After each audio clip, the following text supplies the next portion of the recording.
Israel और Hamas के बीच Gaza में युद्ध विराम के बावजूद एक बार फिर जंग जैसे हालात नजर आ रहे हैं।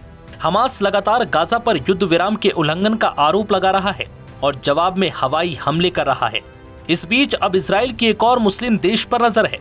गाजा में लगातार हमले के बाद अब इजराइल लेबनान पर हमले की तैयारी में है।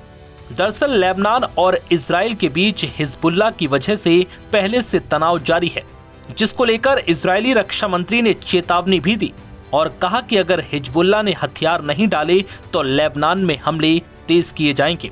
लेबनान के स्वास्थ्य मंत्रालय के मुताबिक इससे पहले हुए इजरायली हमले में करीब 4 लोगों की मौत हुई थी। लेबनान में हिजबुल्लाह के आतंक के बीच इजराइल ने चेतावनी भरे लहजे में कहा, हिजबुल्लाह आंख से खेल रहा है और लेबनान के राष्ट्रपति अपना पांव पीछे खींचने में लगे हैं। किसी भी कीमत पर लेबनान को हिजबुल्लाह के हथियार डलवाने होंगे, वरना हम उत्तरी इजराइल की सुरक्षा के लिए भयंकर हमले करेंगे। इजराइल की इस धमकी के बाद ऐसा लग रहा है कि जैसे गाजा के बाद अब इजराइल लेबनान में भारी हमले कर सकता है। ये हमले हिजबुल्लाह के आतंकियों के खिलाफ ठीक वैसे ही होंगे जैसे कि गाजा में हमास के खिलाफ किए जा रहे हैं। इससे पहले शनिवार की रात को इजराइल ने हिजबुल्लाह पर हवाई हमला किया था, जिसमें गांव के पूर्वी बाहरी इलाके में दोहा कफर रोमाने रोड पर एक मिसाइल से वाहन को निशाना बनाया गया। एनएनए के मुताबिक इस हमले के बाद एम्बुलेंस टीमें घटना स्थल पर पहुंची।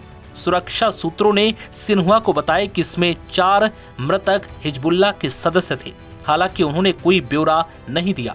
दरअसल 27 नवंबर 2024 को हिजबुल्लाह और इजराइल के बीच अमेरिका और फ्रांस द्वारा मध्यस्थता कराई गई, जिसके बाद युद्ध विराम समझौता प्रभावी हो गया, जिससे गाजा पट्टी में युद्ध के बाद महीनों से चल रही सीमा पार झड़पें भी समाप्त हो गई।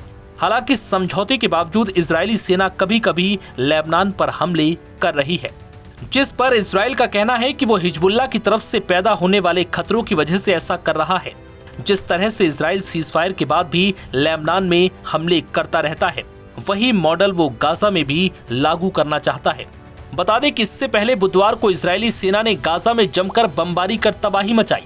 अस्पताल अधिकारियों के मुताबिक इजरायली हमलों में मरने वालों की संख्या 81 पहुंच चुकी है। इससे पहले कई बच्चों समेत करीब 60 लोगों के मारे जाने की खबर थी।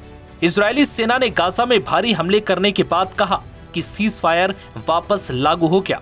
एपी की रिपोर्ट के मुताबिक अल शिफा हॉस्पिटल के निदेशक ने कहा है कि मौत का आंकड़ा बढ़ने की संभावना है, क्योंकि गाजा सिटी में अस्पताल में लाए गए 45 घायल लोगों में से कई की हालत गंभीर है, जिनमें 20 बच्चे भी शामिल हैं। हालांकि इन सब के बीच गाजा में हमले के बाद अब इजराइल लेबनान में हिजबुल्लाह के खिलाफ बड़ा ऑपरेशन चला सकता है। नव भारत टाइम्स की रिपोर्ट।